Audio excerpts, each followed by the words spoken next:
What's up, folks? It's your buddy Fatalroadie. Tonight we're going to be doing the results for the Hell in a Cell pay-per-view. We started off with the kickoff show match, The New Day versus Rusev Day. This is a surprisingly good match, being a kickoff show. This should have been on the main card. I'll get back into that one later. It was kind of funny to see Aiden English put Kofi Kingston into the Accolade, but Kofi Kingston was able to get out, hit the Trouble in Paradise on Aiden English, and got the pin to retain the SmackDown Tag Team titles. We then go to the main card, the first match of the night, which is a Hell in a Cell match. Jeff Hardy versus Randy Orton. This was a mean match, as most Hell in a Cell matches are. Both Orton and Hardy beat the hell out of each other. Randy Orton put a screwdriver into one of Jeff Hardy's ear holes and twisted it.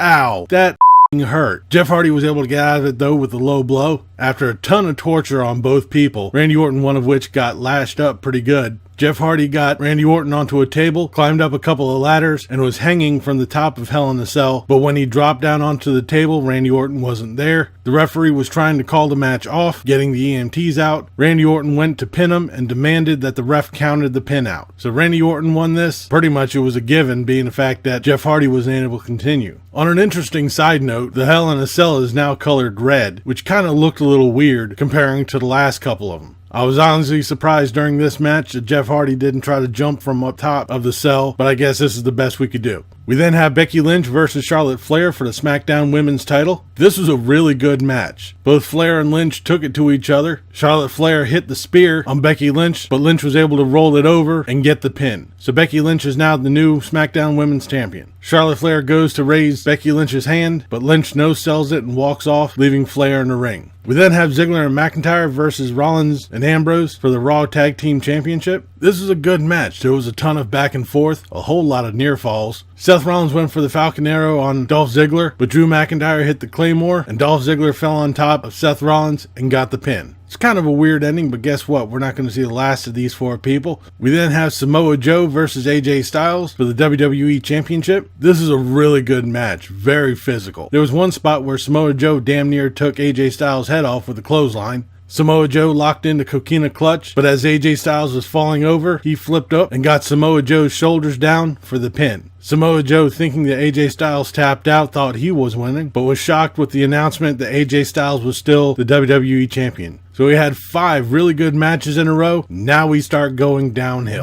We had The Miz and Maurice versus Brie Bella and Daniel Bryan. This was seriously a meh match. I really couldn't care much about this. In a flurry of roll-ups, Maurice was able to pin Brie Bella. Okay, cool. Next. Then we have Alexa Bliss versus Ronda Rousey for the Raw Women's Championship. And just to get as many women onto the show as possible, we had Natalya, Mickie James, and Alicia Fox at ringside. I really don't know why. I know they're all run-in buddies, but outside of interference, they held no real purpose in the match. It was an okay match. As stated before, Ronda Rousey was selling the rib injury, but was later able to lock in the armbar on Alexa Bliss for the win. We then come to our main event. Oh boy. Roman Reigns versus Braun Strowman in a Hell in a Cell with Mick Foley as a special guest referee. Hold on to your seat, folks. This is going to be a bumpy ride. This is your typical Roman Reigns match. He gets beat down, fires off a couple magical Superman punches, but halfway through the match, Ziggler and McIntyre come out trying to interfere. Ambrose and Rollins come out. They start fighting. Ziggler and Rollins climb up to the top of the cell. They fight again. They're soon joined by McIntyre and Ambrose. Ziggler starts to climb down, followed by Rollins as they fight on the side of the cage. They both get knocked down and fall onto tables. At this point, Brock Lesnar's music hits. He's led down by Paul Heyman.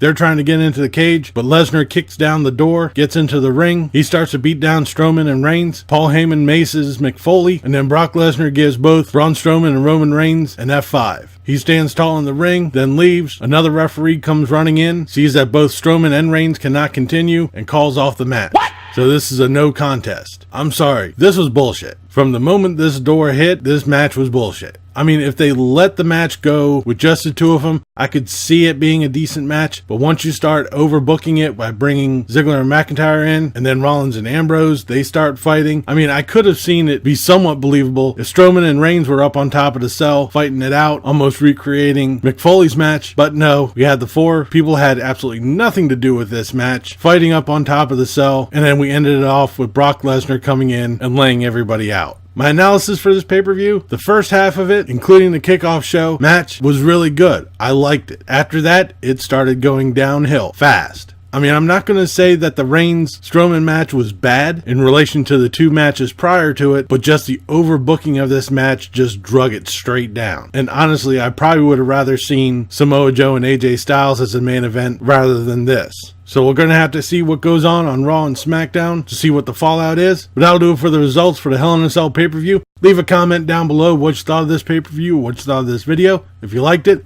please give me a thumbs up. Don't forget to share and subscribe. I've been Fatalroadie. You've been awesome. Thank you very much for watching. And remember, if it's too loud, you're too old.